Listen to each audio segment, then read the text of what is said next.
After a life-and-death experience, Hae-in remembers the past. Nostalgia.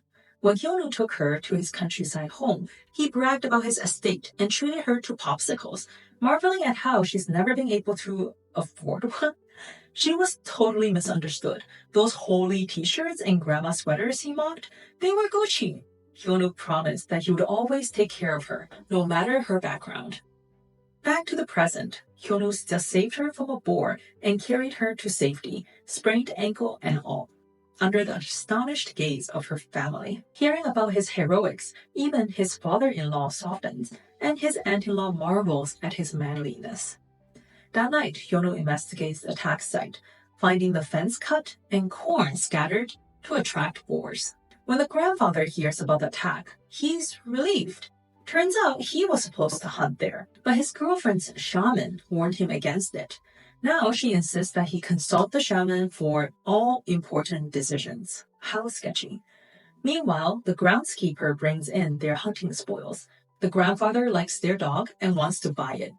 The groundskeeper says no, the dog saved their son's life and is part of the family. Yeon-sun, being the sly fox he is, privately offers a huge sum for the dog. The groundskeeper, tempted, accepts, and Yeon-sun flashes a devious grin. Back at the house, Hyun-woo's brother-in-law finds him in the living room, afraid to go to his room. He makes fun of him and chases him to the room, muttering how pitiful Hyun-woo is married to his sister. In his own room, the brother-in-law is shocked to see that his whiskey bottle is empty.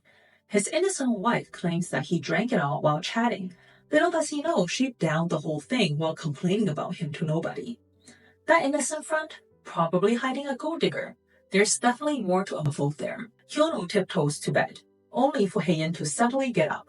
She asks him to unbutton her shirt and suggests that he shower before bed.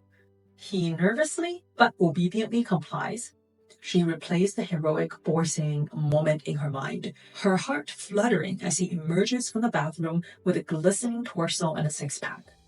She hides in the washroom to calm down, but he follows her to mop the floor. The sexual tension is palpable. That night, they lie in bed, backs turned. The space between them feels uncomfortable. Coolly, she mentions that they used to sleep comfortably on a single bed. Flashbacks to their first visit to his house.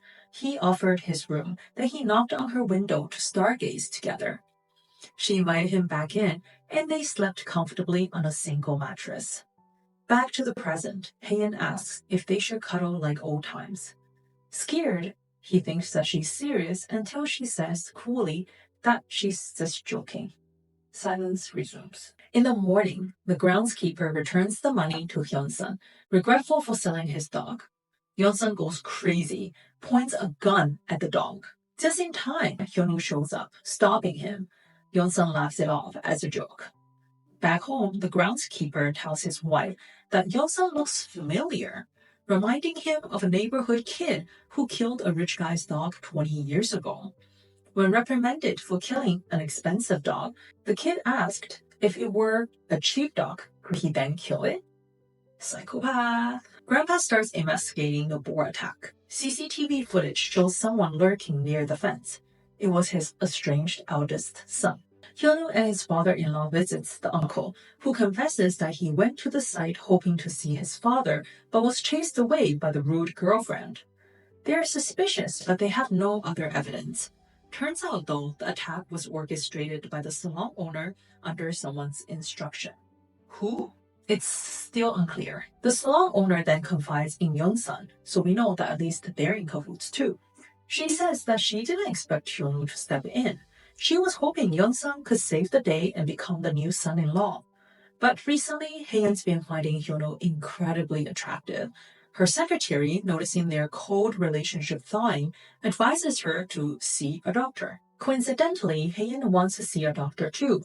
She's been more compassionate and emotional lately, feeding stray cats, letting street vendors sell drinks in her office to make ends meet, and wanting to start a charity fund for an employee's ill mom. The doctor explains that nearing death changes one's perspectives. Hae-in's devastated by bad news from labs worldwide about her illness. Furious, she laments that she has so much left to do: designer clothes to wear, and her private island to visit, paintings to admire.